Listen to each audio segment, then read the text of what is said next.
break. But finally, this kind of method looks better.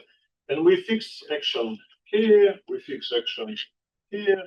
And we want to study when there exists birational map, G birational. Okay, very general, yeah. So, but if you look at this problem, you understand that for example, if you're in dimension 2, if these are surfaces, then essentially you can apply equivariant minimal model program, and if you arrive at the minimal model, variety with canonical divider non-negative, then it's a biregular problem. It's not birational job. So essentially, the most interesting case when Kadari dimension of x and Kadari dimension of y are minus infinity. And the most interesting case when they are rational. Not rational, yeah. Basically, rational is the most interesting case. Okay, but at least rational or rationally connected. Okay, so let's, but this problem involves purely group theoretical problem. So for example, suppose we're doing dimension 2. Suppose everything dimension 2, surface. Okay, so then x and y, basically we replace them. And we assume they're rationally connected, so they're rational. We replace them by basically G Mori fiber spaces. So essentially, this means that x is a Delpezza surface, x, y, x, y, x, okay, x, y is a Delpezza surface with a Picard rank 1 or conic bundle.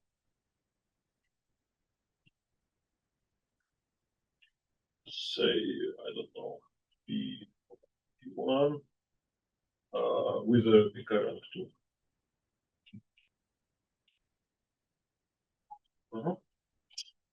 Okay, and more or less starting from this, we can say a lot of things, but and then you use the classification of Sarkisov link, which one example we saw 1 hour ago, classification of G Sarkisov link.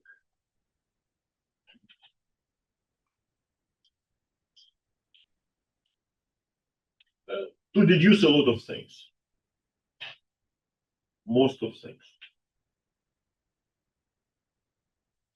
Okay, but all of this involves some group theory. Namely, we can ask a question basically, what are possibilities for G?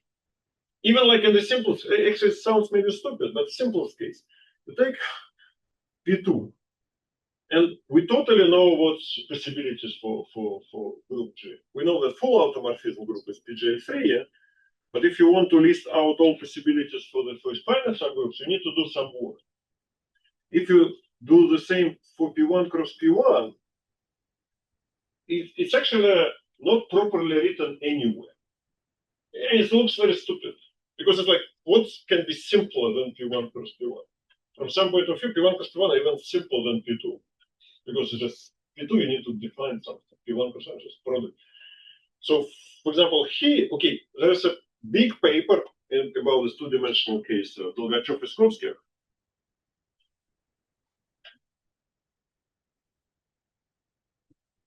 But they basically, which solves most of the problems in dimension 2, but not all. So, for example, even for P1 cross P1, they use Bursa lemma to give the description of these groups up to isomorphism.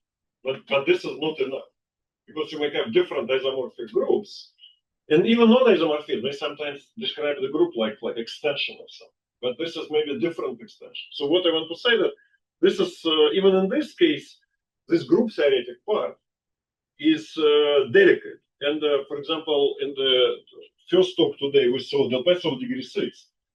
In the original version of this paper, Delbets of degree 6 automorphism, even answer was good. So for if you look at, but in the final version, no, just automorphism. Just you want to you take a Delbets of degree 6, say S, and you have a group here, and of course we know that we have exact sequence. Yeah, and you have here some toric part. Yeah. So this is basically action on the -1 curves. So this is all clear. So basically, and then you ask, okay, so first of all, this is not an answer. This is just an exact. If you want to describe possibilities for G. But then you can say, okay, let's describe the image of this group here. But even this image was, in the paper, it was written wrong. The extension is wrong. No. So what I want to say is, even if you know image and even if you know kernel, doesn't mean you know G. But they, for example, didn't describe the kernel, and they made a mistake in describing the image. Okay, so for example, why I'm telling you this, for like 2 weeks ago, Yurichenko, and we put a small paper on archive, but basically where we explicitly write down groups here, all possibilities. We felt very stupid because it's supposed to be done 100 years ago, but it's anyway. So and the same is. So let me understand. So these things have modular space, so it changes from. No, it's not no modular space. It's basically you can just look possibilities for G. Okay. To be precise, in this case, if you know the image and if you know the kernel, okay, more or less in this case, you know possibilities for G is unique, but you have to prove this. Okay. But for example, for P1 cross P1, you have you may consider similar picture. So for example, if this is toric. If you consider here groups which preserve a torus, you have the same picture. You have an image in the D4, and here some toric file. But even if you know the image, even if you know the kernel, there are many different possibilities. And okay, of course, even maybe you don't need such a refined classification in this case, but sometimes for most of cases, because for example, if you know your group is huge, that's probably it's enough. But for some small groups, it's kind of delicate. Okay, so what I want to say that in dimension 2, we more or less know everything. Basically, by explicit classification, what I mean by everything. If you give me like 2 surfaces, I can with a group action, we can immediately tell that. But even in this case, some small problems are still open. So, for example, a year ago, 2 years ago, I was given a talk here, and I mentioned that okay, one special part of this problem, if actually x equal x, and y equal x. Suppose you have y equal x. Essentially, what this problem means, it means you want to describe this group. Yeah, the group of G birational map to itself. And Ludmila asked me a question, when this group is finite? And I was surprised that I didn't even know the answer in dimension. If you tell me, it's actually, again, it feels a bit stupid. It's supposed to be an easy answer, but I don't know that. So if you take a surface, rational surface, have some group action on it, and you ask me in which cases this is finite group, I don't know completely. And it's one. Another thing, so all of this, if you consider rational surfaces, it means that all your groups G automatically contains here. So, and the paper by Blogachev-Iskovsky exactly called finite subgroups of Krimonov. And more or less, they classified which them, but this is not actually correct. This is not, classification is not very refined, not very explicit. But even the classification, some parts of classification done in a very nice way, very explicit way, some not. So for example, just a give example. You take a cyclic group here. and then you know all possibilities for this group up to conjugation. It's a birational problem. You need to write down different surfaces and this, yeah. But for example, and this is classical, and this is no, it started with Bertini, and the final steps, the Ferney Badil. But if you consider, for example, this group,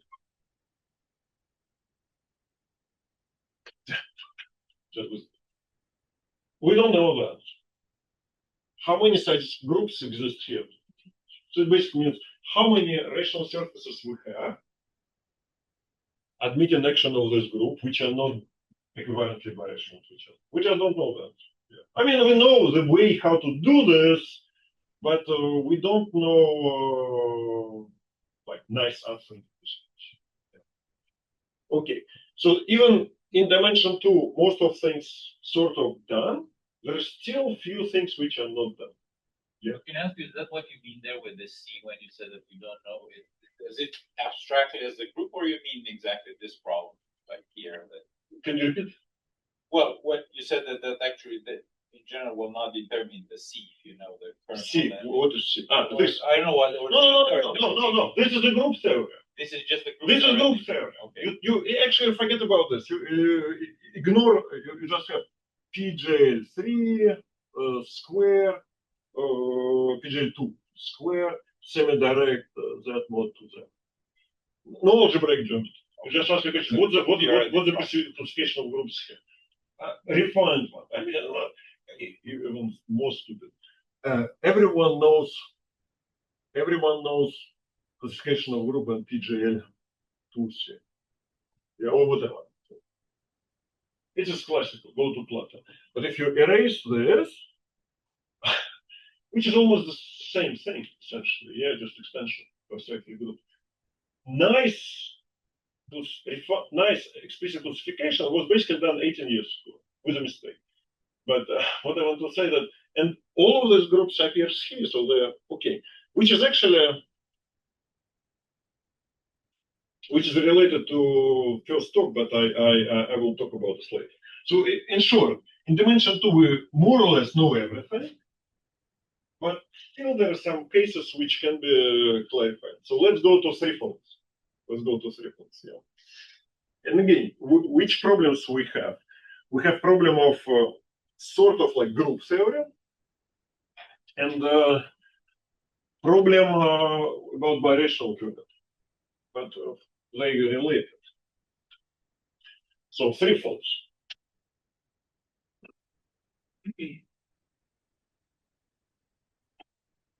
Okay, so which threefolds? Again, we're interested mostly in rationally connected threefold.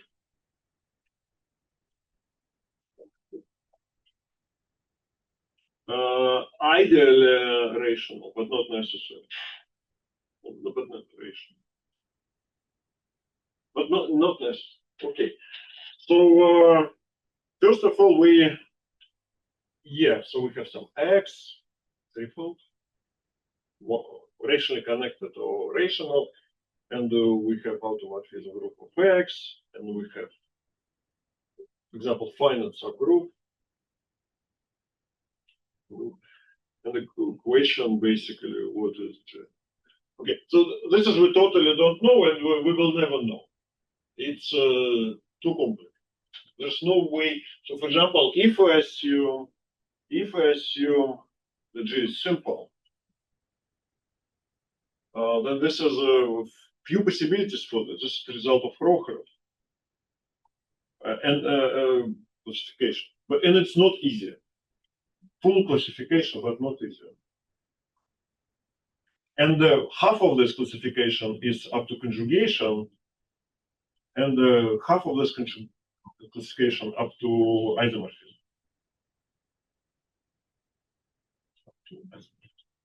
So for big groups, basically, Prokhorov just again, this may look it's a group theory problem, but not exactly, because in a way, how you solve this problem? You may assume X is smooth, you apply G equivariant minimal model program, and again, you arise as a G Mori fiber space. In this case, in a threefold case, you have two things. So again, maybe this is Fana with a class group equal to rank 1 and terminal singularities. It's unavoidable to consider singularities. Or you have a conic bundle. So X over S, and now everything is equivariant, of course. And here you may assume everything is smooth. X is smooth, S is smooth, and this is called standard. Standard means relative covariance is 1.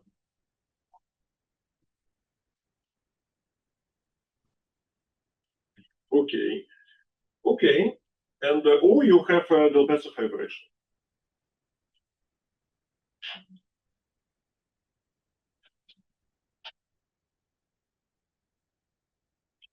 Okay, and again here action again maybe singular terminal singular. It's unavoidable. And the class group of X G invariant is rank 2. Okay, here we know very little. Here we know something, and okay, this is the main part. So essentially, this group theoretic question is about to describe mostly these guys. We don't know how to do it. Yeah. Okay, so if you now, okay, so this is Fana, this is vibration into Fanas. So this is kind of most interesting case. So let's focus on this case. Let's focus on Fanas. Fana case.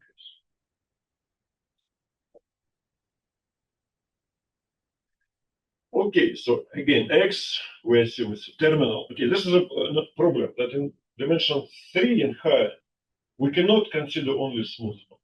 It's just not right. Because there's many nice objects in this area which are singular and do not have smooth models. Yeah, so it's terminal singularities. I can ask a question. Yes. So, I mean, are all problems of G minimal model problem resolved? Is there any, are they Genial? in dimension? There's nothing old, huh? So it's the same like classical minimal model program. The only issue that there might not be resolution.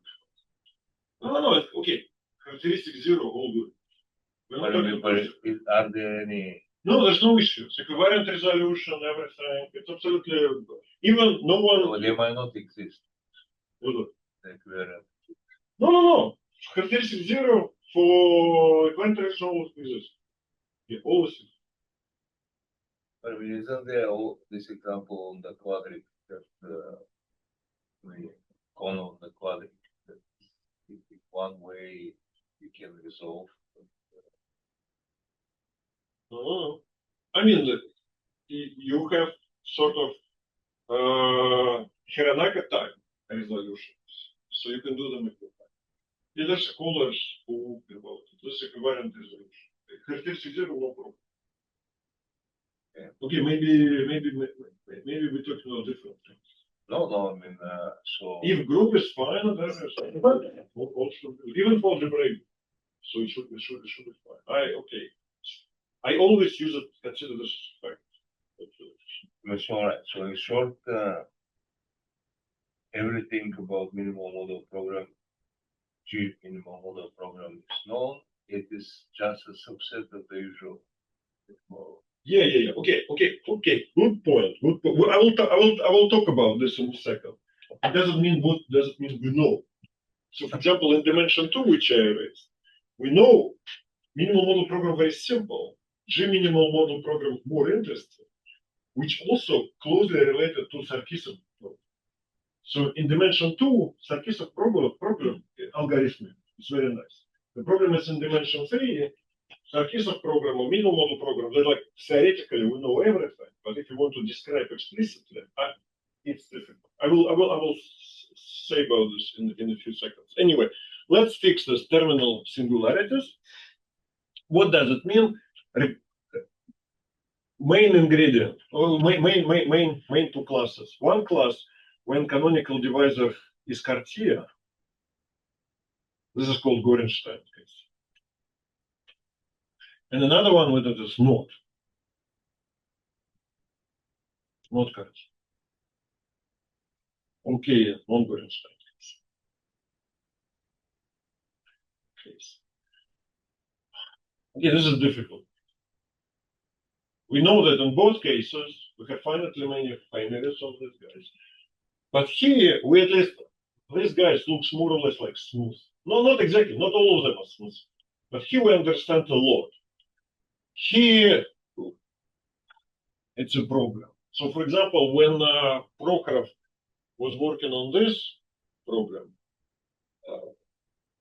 he started with this case. He basically wanted to show, okay, imagine that you try to do this. Find simple subgroups, acting on funnels, whatever. You first of all list all, you forget about cyclic group, you consider non-abelian simple subgroups, and then you list small one. And then you want to prove that for some larger, starting from some point, these groups do not act at all.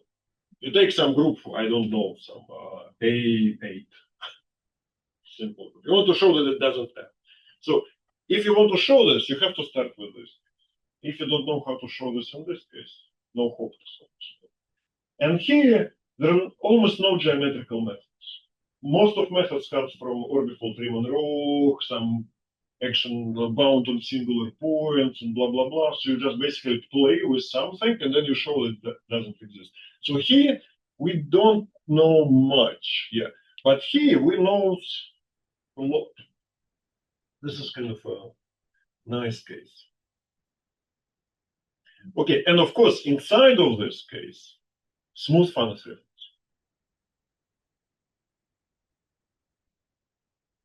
Okay, but we forgot one condition.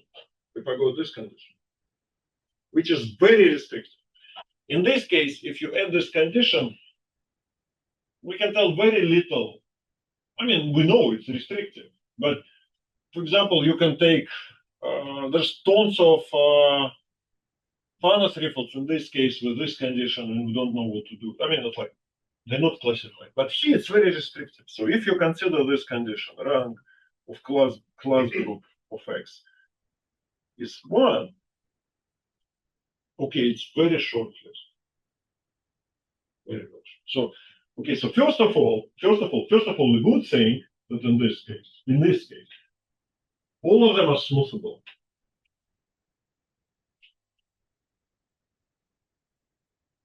So you have a flat family, total space is Equivariant. When general fiber is smooth, special fiber like this. So basically, for each of these guys here, you can see how you can smooth it to some smooth funnel. Smooth funnel is very well understood. Moreover, this condition, it's very, very restrictive. So basically, there's a very nice 2 papers called G funnel threefolds by Prokhorov.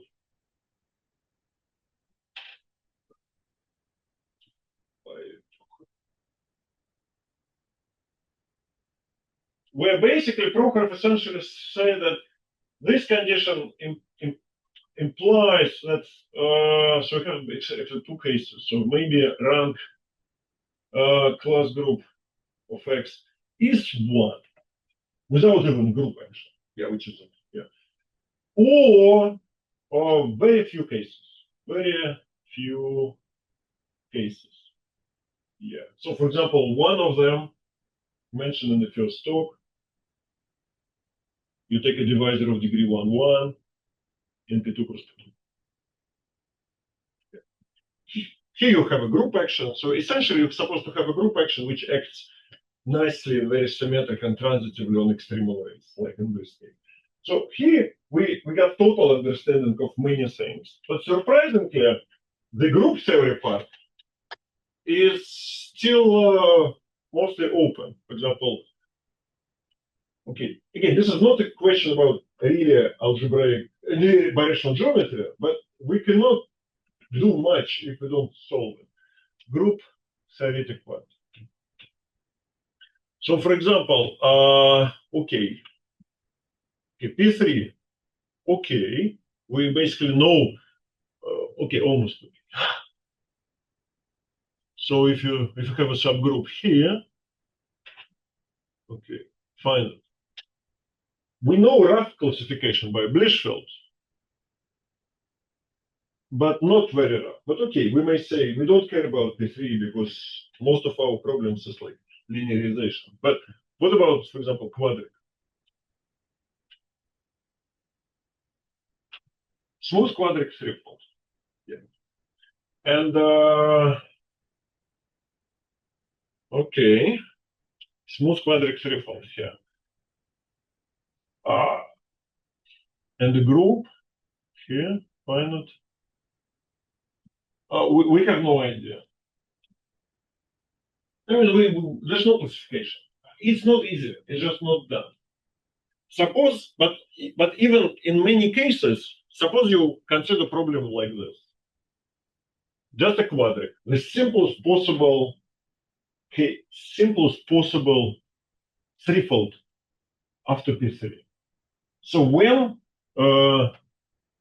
first question, when Q is G birational to P3. Any uniform answer? One, okay. Sufficient condition, okay, answer one, if G fixes a point.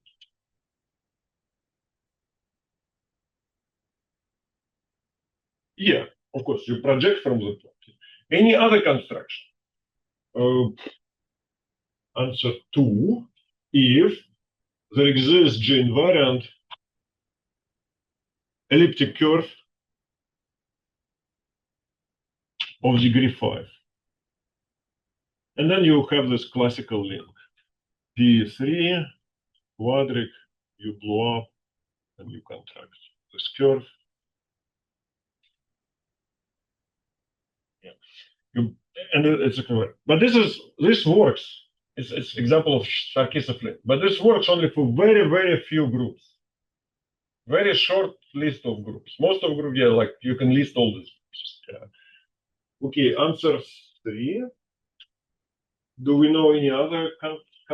There are some sporadic construction. We don't have an answer. We don't have an answer. And this is also related to the first talk. Okay. Another thing. Yeah, I will show. In a second. Give me just a second. Okay. Moreover, so there are many papers. There exist many papers, not many, but few papers on automorphism groups of Fano threefolds.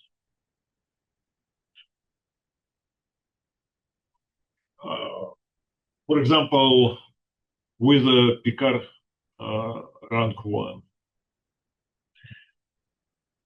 But probably very far from being complete. So, for example, there's a paper by Kuznetsov and Debar. We're not recording, no? No. Okay. So, the whole paper about automorphism group of Gushel-Mukai threefolds. A big paper. And they put a big machinery and then translate the problem and some Gushel-Mukai data. Yeah. What's the application? Application is actually very good. They proved, the only thing they proved, that if Gushel-Mukai threefold is very general, then automorphism group is trivial. This is only application. You just take, okay, take Gushel-Mukai threefold with some, do we have examples of Gushel-Mukai threefold with non-trivial automorphism? With like anything like simple. It's easy to construct with the action of the involution, but even with the action of cyclic group, rather than involution. It's very difficult to construct example. Actually, we don't have it. So it means we totally have no idea how this group looks like. But there are papers, for example, there's a paper by Kuznetsov, Prokhorov, and Shramov, where they, super nice paper, where in many cases with Picard rank 1 for Fano threefold, they basically proved that automorphism group faithfully acts on a Hilbert scheme of conics, and if index is 1. And this actually imposes very big constraints on the automorphism. But we still very far from understand which groups we can have. I mean, automorphism, not very. Automorphisms. But if we want to do birational thing, we need to know which groups can have. Can you Yeah, say yeah. something then Huh? about the so for the Gushum have 5-fold, for instance, do you expect any result? You also- No, for five, no, I'm talking to right now only of three. For five, actually maybe easier because they're easier to describe. Actually, threefold system maybe more No, delicate. I think it's harder because it's rational. Yeah, but at some point it becomes homogeneous space. That's in dimension 5. Yeah. It's rational. Yeah, in this case. Okay, anyway, so let's proceed to the. So this is a one type of open problems. Let's proceed to the first talk of today, which is open problem related to this.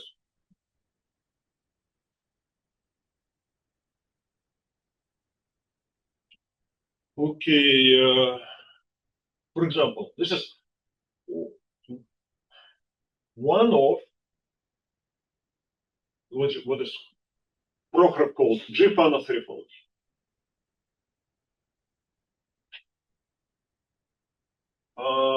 Again, X is a divisor of degree 1, 1, and P2 cross P2.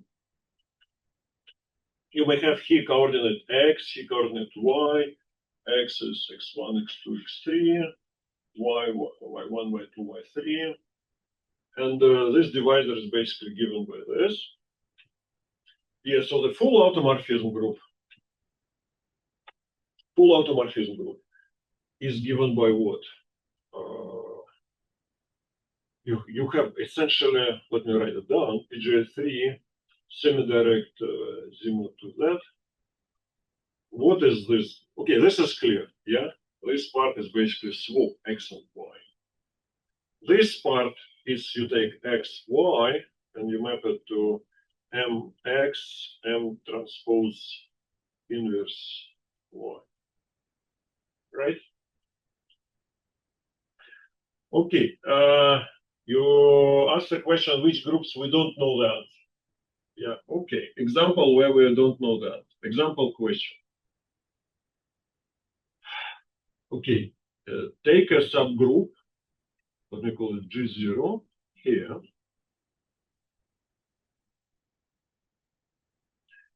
Which is basically consists of these matrices.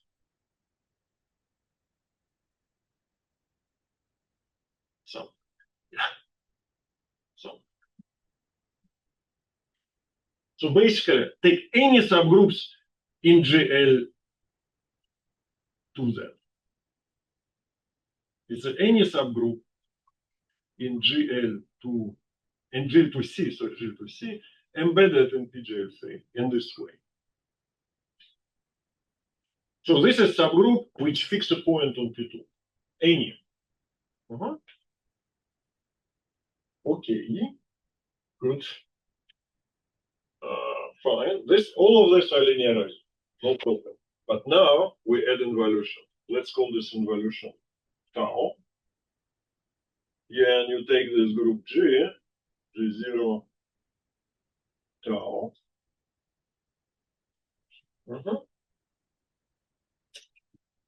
Yeah, okay, you need to double check, you need to be a bit careful here because this tau has to normalize it, which is a priori not obvious.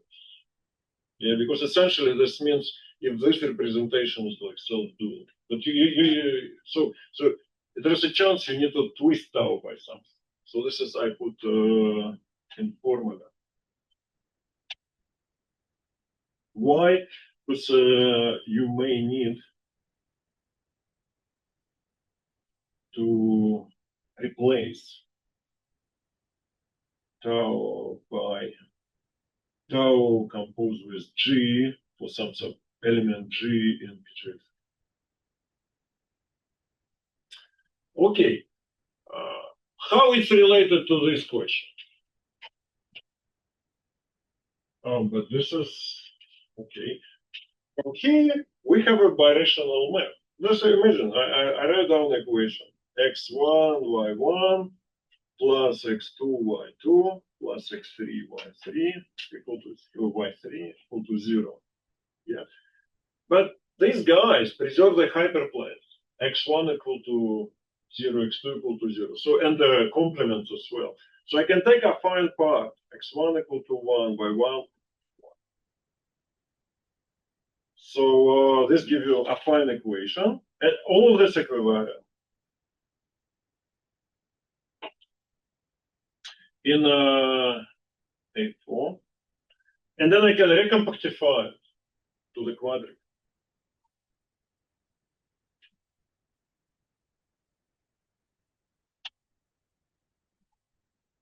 It's a quadratic. Okay, what I just did, it's a purely birational map, but it's Sarkisov limit. Let me just describe it.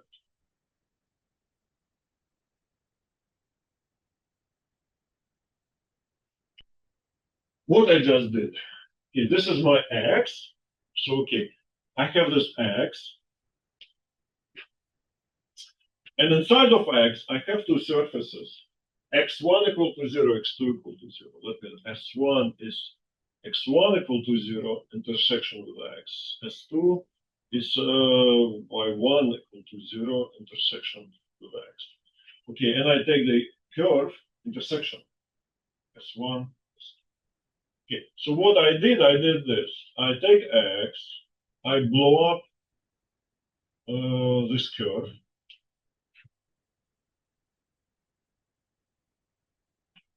Okay, and then I contract trig transform of these two guys to the quadratic, and here two lines.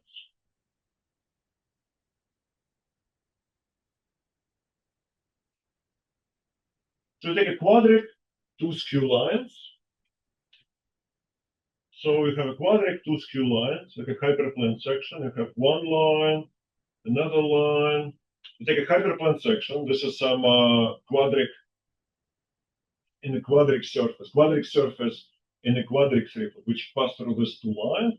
So you blow up these two lines and you contract the surface to C. So this is basically, this S2 is my image of E. Image of E. So this is birational map. Yeah. Okay. So it's essentially for these types of groups, you essentially reduce everything to quadratic. Okay, so I came from New York yesterday. Yeah. So basically, essentially, last week we were doing linearization for groups here, but For the 1-1. yeah. But we basically ignore those groups. Why? Because we have this map to the quadratic, and we consider quadratic should go first. Yeah, this divisor, this panel Quadratic should go for the simplest after. Yeah, but we decided not to do this because we postponed it for the future. Because the first. So anyway, so okay, in some cases you can prove linear. For example, if your group happen to fix a point on a quad, then it's okay, no problem, you know. So basically all these groups okay, for some of them, but even if you take a simplest group, take just dihedral group, just usual dihedral group, cyclic action and like a permutation, like you swap these two coordinates and take a general dihedral, even one. We don't know is it linearizable or not. Do you know? We haven't tried. Yeah, because this is actually we don't even know the answer. Yeah, sometimes you don't have a proof, but you know the answer. Yeah. But here we don't even know the answer.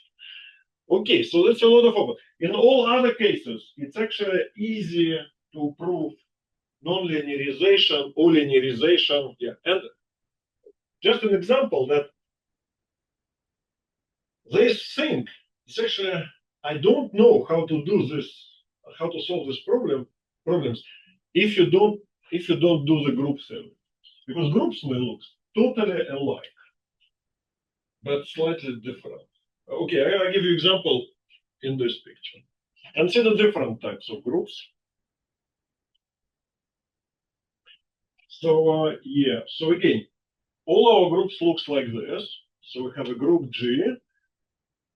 I can continue this example, but I can continue this case, but not this example. So now, yeah.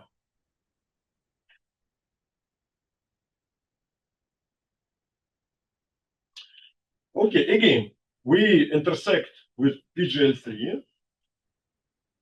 We called it G0.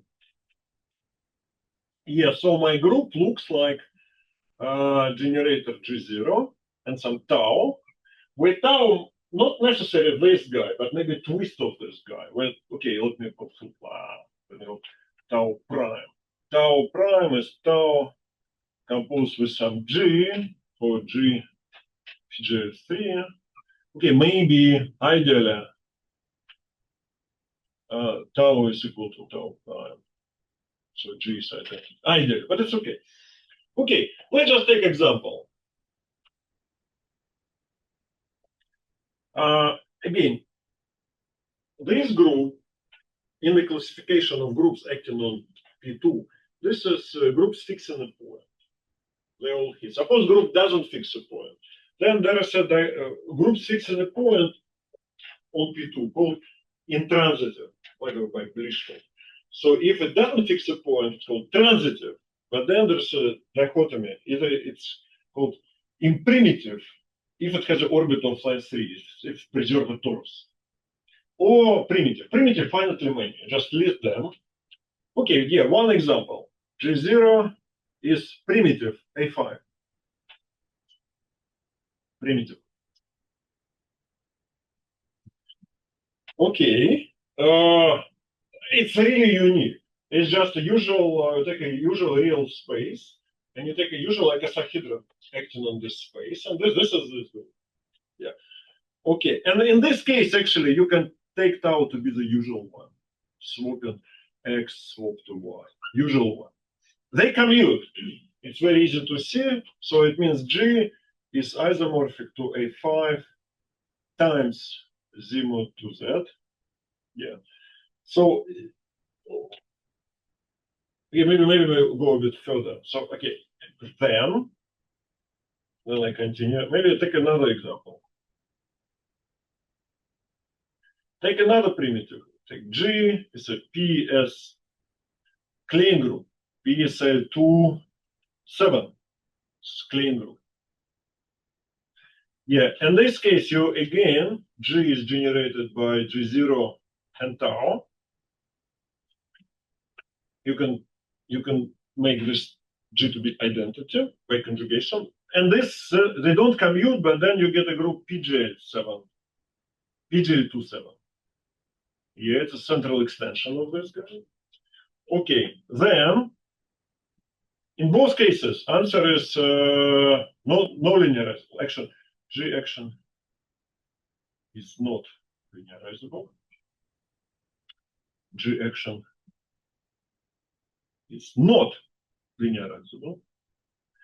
But the proofs are very different. For example, in this case, it's very easy to prove. Why? Because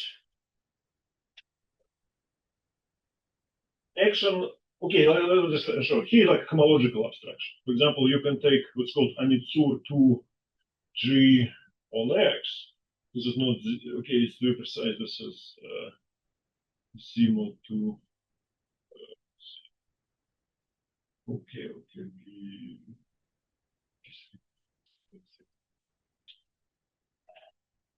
What this means? What this means? You take pick X and consider all G invariant. Not okay. G0. Yeah, what is pick X in this case? This is Z plus Z. If I put here G0 preserve projection, so it's still Z plus. And from here you have a map to H2G C star, Shor multipliers. This essentially shows you which extension you need for your group, to extend your group to act on the total space of line bundles. For example, this PJ27, PSA27 here, of course, it acts on the pullback of O((1) from here to here. But these line bundles, this group doesn't act, they're not G0 linearizable. You really need central extension. Yeah. And the image of this map is called this Amitsur 2. So it's not zero, it's birational invariant. But if your group birational to P3, it also has Amitsur, but it has to be divided, has to lie in the Z mod fuzzy. So this implies not linear. But in a 5 case, this doesn't work. Amitsur is 0 here. So you really need to use totally different elements. So we use basically we use Burnside, Chinkel, Kancevich, and use symbols to do this in a kind of funny way. Actually, all symbols 0. We just go through the action of A5 on P3 and show that symbols there are not 0. Yeah. So even in this, okay. But okay, in this case, at least your answer doesn't depend on the isomorphism class of the. Yeah, but for example,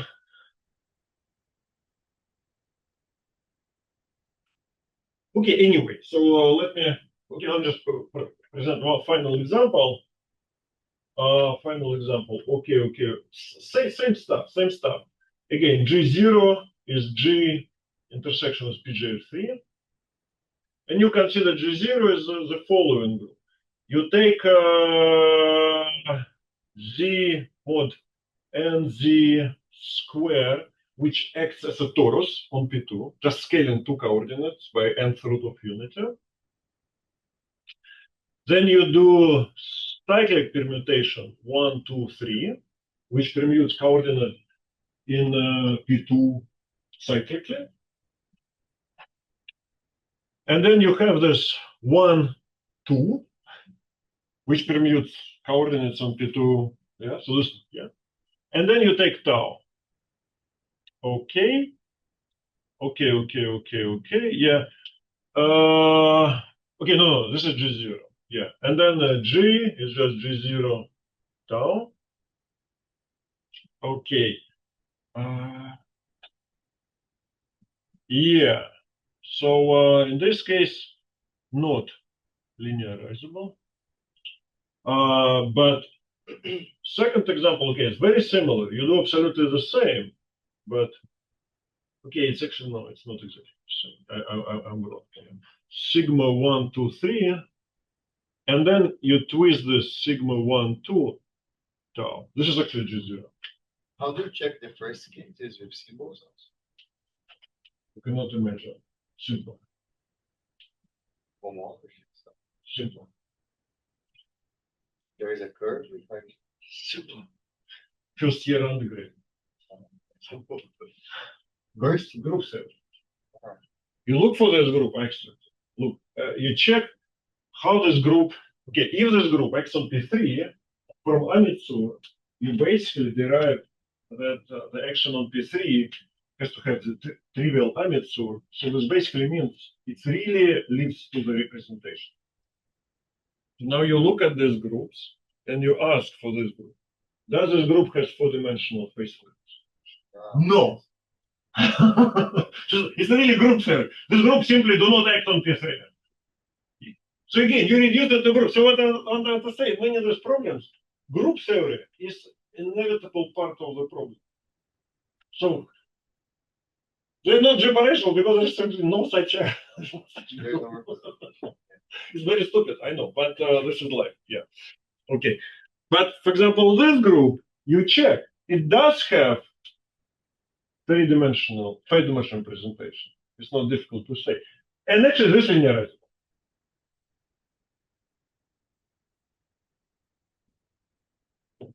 Yeah, but of course, I was wrong that I said you need refined classification. Maybe you don't need refined classification. I don't know. But for us, it kind of was simpler when we first classify these groups. And then you do. So this is linearizable as well. And okay, he answers group theory, and he answers not group theory. It's we really produced a map. Yeah. Okay. Let's go further. Stop me. That's all right. It's okay. Keep going. We got go further. Again, the linearization is okay. So Robert mentioned rigidity, yeah. Yeah. So okay. So again,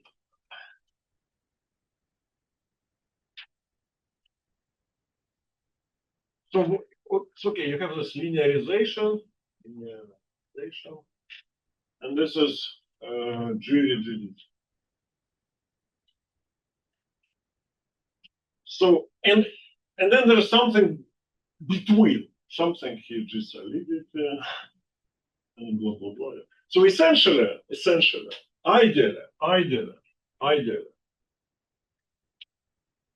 we want to have some machine which solve all this problem at once. So you have G, action on X, again, say rationally connected triple. Ideally, so no, not ideally, we have this, but in theory, you put this into the box called GMMP. Yeah, and it produces you G modified state. So ideally, we want to have some machine which lists all of them. Ideally, so okay, this is we have, but ideally, he should be not one G modified state, but all of them. If we have such machine, then we can answer everything essentially, right? But we don't have it. So linearization is just one part of this, and GDG is like another side of this. But there's one open problem, which is very old, which, let me mention this, which motivation from several papers. It's actually a question of color.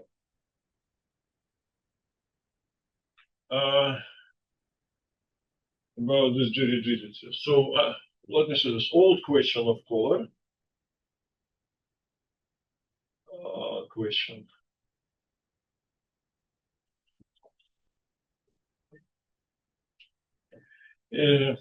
Which is written actually to the volume for Iskovsky. It's supposed to be actually 70 birthday volume, but Iskovsky died before, so it's become memorial volume. So, and Kohler wrote paper for Iskovsky because Iskovsky was doing birational rigidity, and he posed a question. Question is like this. Question. Suppose you have X, Safana, with terminal singularities. Singularities defined over some field K, not algebraic.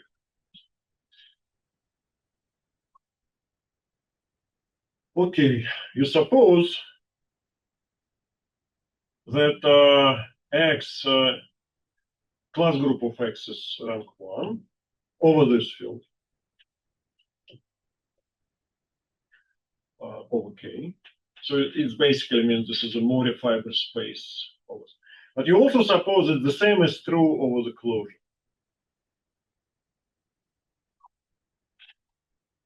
Exactly, it can expand, but suppose it doesn't happen. Suppose it's the same. And the question is like this: if this guy over algebraic closed field is birationally rigid, does this always mean that X is birationally rigid here?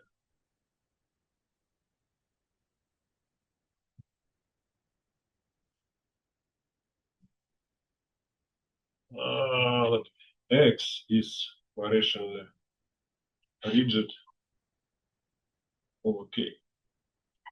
Expected answer is no, but we don't know counterexamples. Yeah. Okay, we have a candidate. Okay, we have a candidate. Let's do a candidate. It's supposed to be okay. Candidate.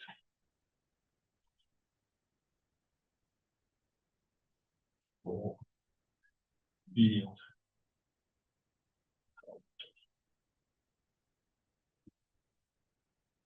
which is actually, I'm pretty sure, it should be much difficult to prove, but it's painful. What dimension? 3. Okay. I will, okay, I'll mention. So, yeah, real question is very right. So, problem is like this. In dimension 3, we don't have really many examples in all of them. So, it's difficult to find something. In higher dimension, we have many examples, but it's much more difficult to work with. So, it's kind of, we believe that in higher dimension should be a lot of examples. We just don't know how. But in dimension 3, there's one counterexample, which just you have to prove it's counter. But it's a candidate. So it's very okay. Let me just explain how to do this. You start with a quartic in P4, which contain a quadric surface. So this is a bad. This is like a not a Mori fibers. Let's write down its equation. Say x times some polynomial of degree 3 equal products of two polynomials of degree 2. Yeah. You can blow up this quadric surface and obtain a minimal resolution. So essentially you have this diagram, but you can do it twice, 2 different ways. You can, this guy has 12 nodes in general. And its class group in general is rank 2, so you can take 2 smaller resolutions. And this small resolution is nothing but blow up of singular point of complete intersection of a quadric and a cubic in P5 with one node. So this is modified. And then you get another one here. So similar guy. I will, okay. This looks very fancy, but this is basically playing with coordinates. So what is this? You rewrite this equation in 2 different ways. One is J2 over X is F3 over H2, and you call it U. And this gives you the equation of complete intersection. Ux equal G2, UH2 equal F3. This is equation of your X23. Or you can do it in another way. H2 over X equal F3 over J2, and now you call it U. And you have very similar equation. Ux equal H2, UG2 equal F3. This is X23 prime. Now you take your favorite field. I don't know, take K to be R. So I mean, these things are singular but still not rational. They're not rational. Yeah. We don't care about rationality. Yeah. This is a problem about this. This is You do. we do, but they're not rational. They're not rational. Yeah. So you take, for example, K equal R. Okay. Everything now defined over R. No problem. And then you can look at this equation. You can explicitly, this is actually a very easy exercise. You can hook up equation like this, that these guys over R, not isomorphic. It's very easy to see. They for example, they may be topologically different. You can just write down equation that one guy has like 2 connected components. Which one of this is the king? Wait. Candidate is going to be these two guys. What's the difference between them? Prime and One is given this equation, one is given this equation. So I mean, so They all of the same time. so right. So it's intersection of quadric and cubic with one node. With one node. So this is if you start with this guy, this is give you Sarkisov link by blowing up the node here. But in general, this guy is not isomorphic to them. But you can cook up example like this. That is everything defined over R, such that over R, they're not isomorphic, but over C they are. So it means over complex numbers, this is okay. This is the same threefold, but over R, definitely not. So over R, definitely not birationally rigid. You forget about this. But over C, you can choose equations such as this isomorphic to this. But then you have to prove that these guys are birationally rigid. There's no other yet. And this is painful thing. It's possible. It's totally okay. So, for example, if you open, like, if you most of books or So I need to show that there are no other more operations. you need to show that there's no other. Yes, yes. I mean, but H23 is not birational. Okay, this is an interesting thing. If you take complete intersection of Yes quadratic or and no? cubic, It's not. even if it's smooth one, proof is only done for the general number. I see. But it's not birational.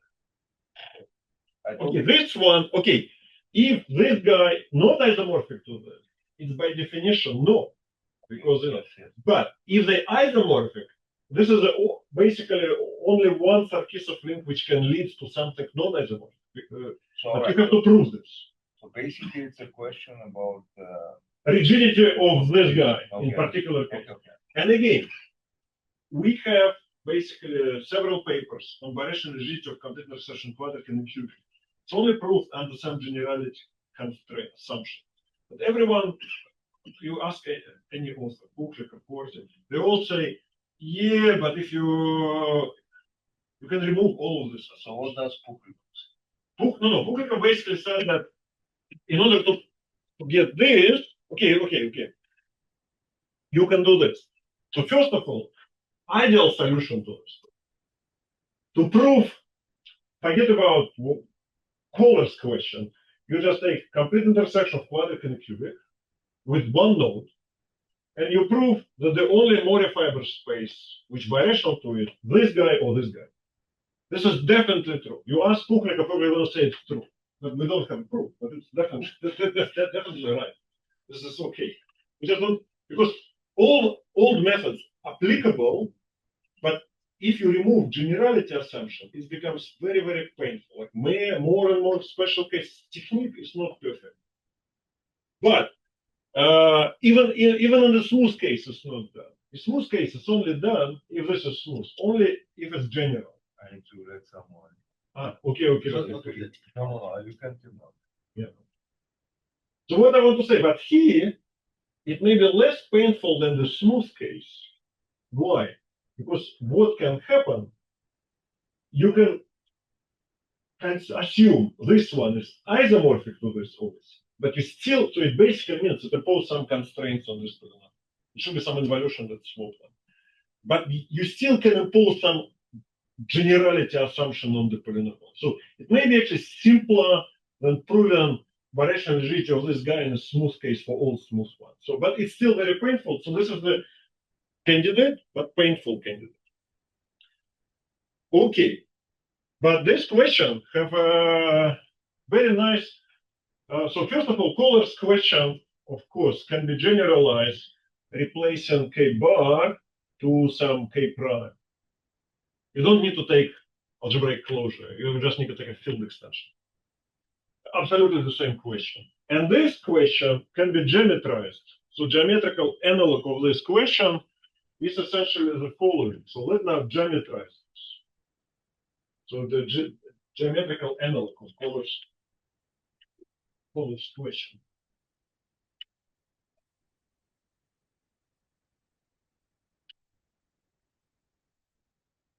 Okay, same question essentially. Now we replace Galois groups, but by usual group. We have a Pana over C, with terminal singularities. And you have two groups, H, G, in the automorphism of X, such that rank of class groups are 1. So this is the Moria fiber spaces.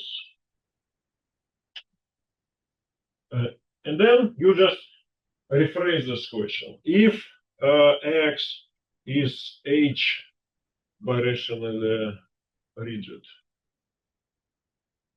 is it always true? True. That it's rigid for the bigger group. X is G birationally rigid. And again, this is essentially a mirror of this problem. Okay, but here, to answer this question, you can actually try to do it algorithmically. In a special case, you can consider toric case.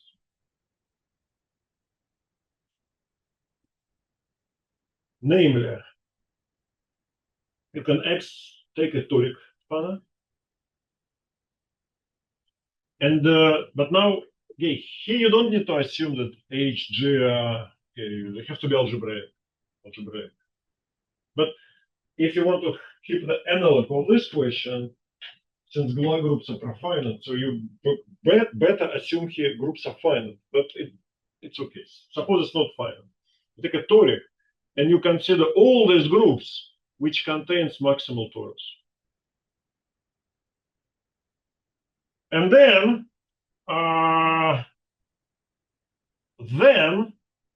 you can essentially list all possibilities for X. So again, if you have a toric guy, you have a torus, you have a normalizer of the torus and the automorphism group, and you have the Weil group. Yeah.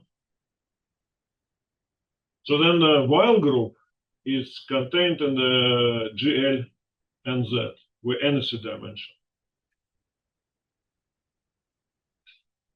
So then, essentially, now your groups, in this case, if you assume this condition, then essentially your H is like torus semi-direct some one subgroup of the Weil group, and G is a torus semi-direct by some other.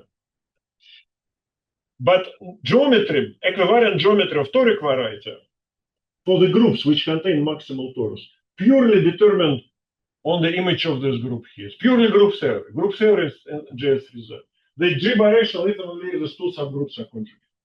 So then essentially you can and being birationally rigid, so actually being in this case, being this T semi-direct, whatever W, what is called solid, means a small vibration.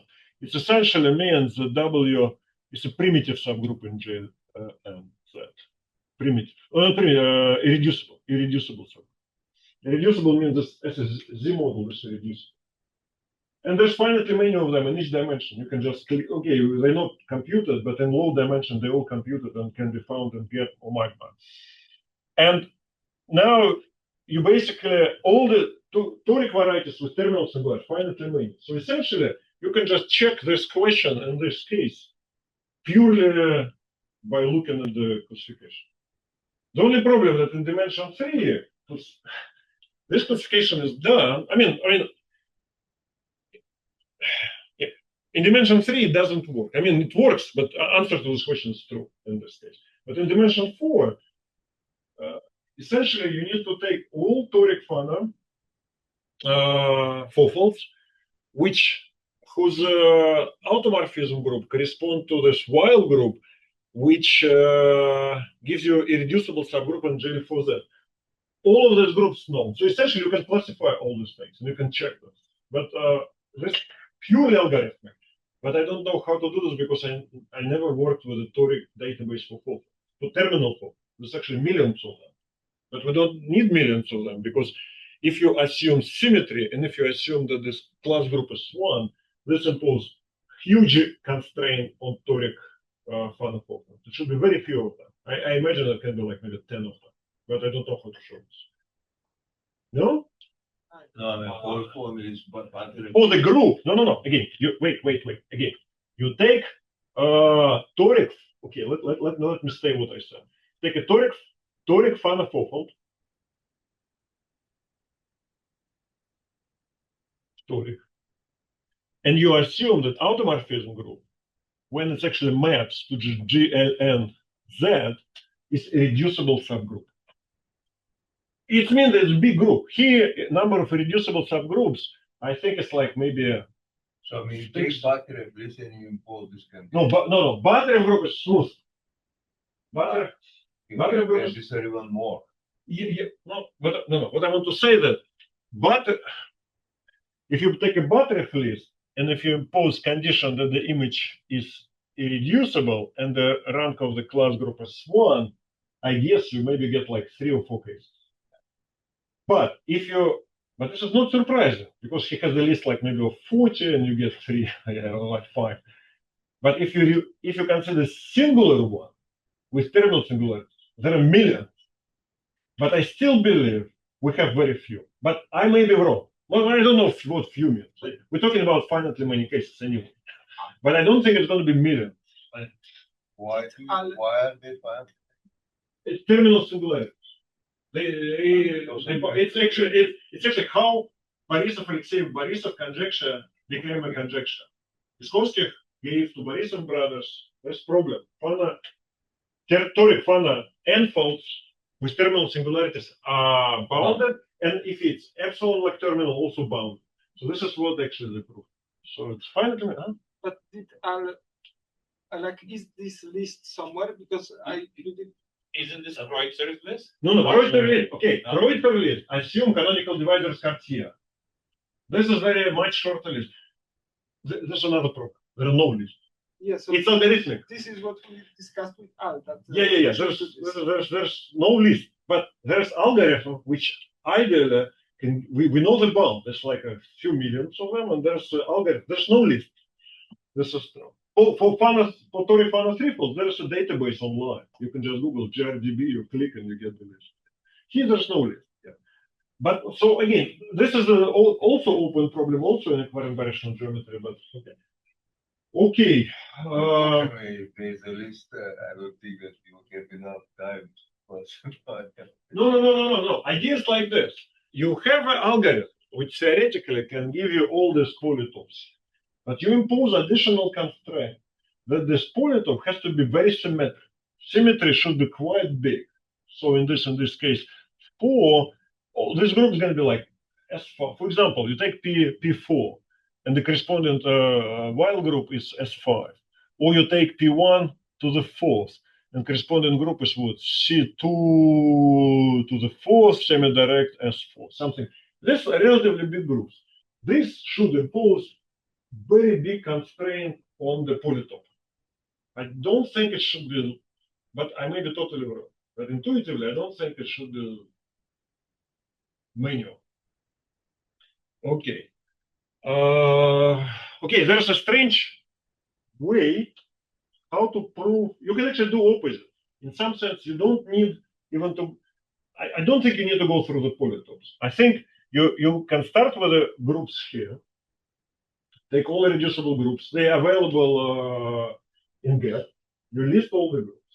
For each of the group, you construct corresponding Fana-Fock group with this condition that equivariant class group is 1 and singularities are terminal. It's maybe not unique, but 1 exists. And then you start with these models, and you can basically try to classify all the G-Sarkisov links, which starts from there. And maybe you get classification 1 by 1.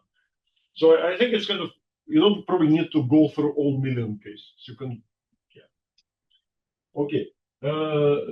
Людмила, we have a few more minutes, so we stop.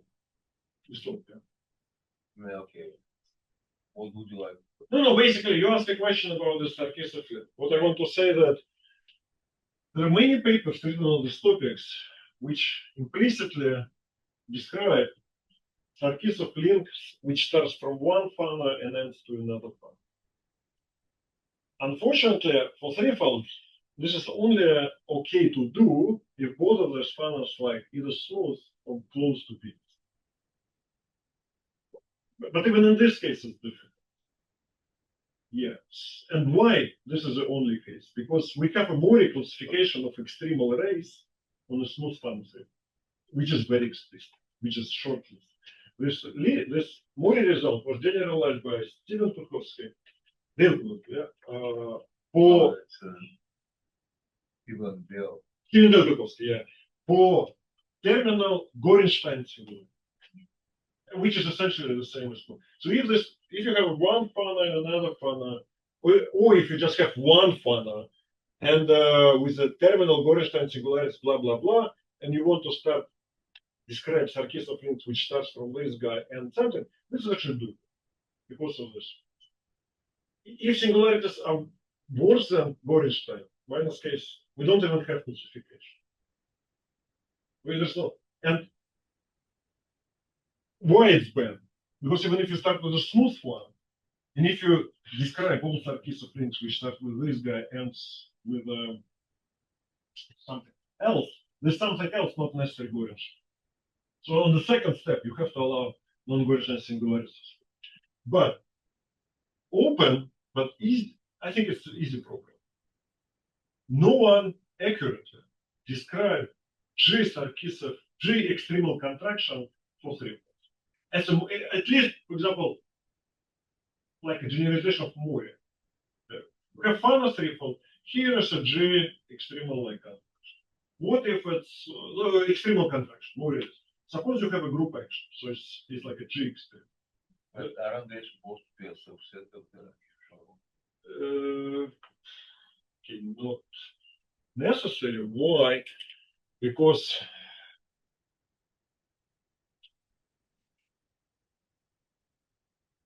no. Okay. Ideal answer is like this. For example, one more classification. You have P2 with normal bundle, I don't know, O of -1. And you contract this P2 to the smooth point. Of course, if you have a group action, you may have disjoint union. This is no problem. But if you contract a surface to a curve, yeah, Mori basically classification said everything has to be like smooth and something. Yeah. So you really have to prove that in this case all the surfaces has to be disjoint. What I want to say, answer is like yes, but you have to really prove it. In two-dimensional case, if you contract -1 curve, and if it's equivariant, you just have to basically blow up the orbit.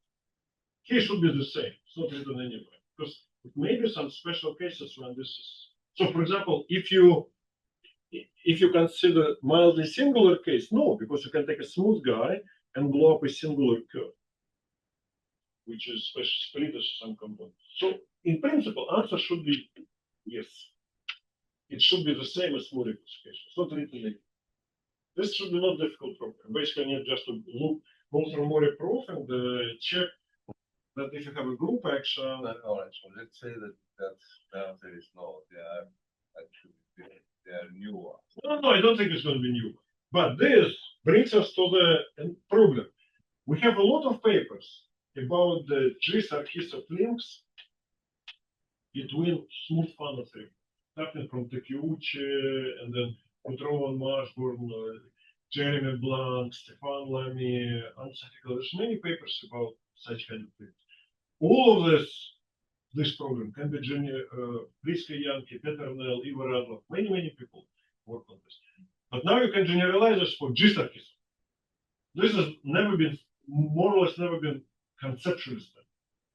So this is actually like an open problem, but this is totally doable. It's basically you have to repeat what these guys did, but with a group action. But then you have many more. Okay, good. Thanks, Ryan.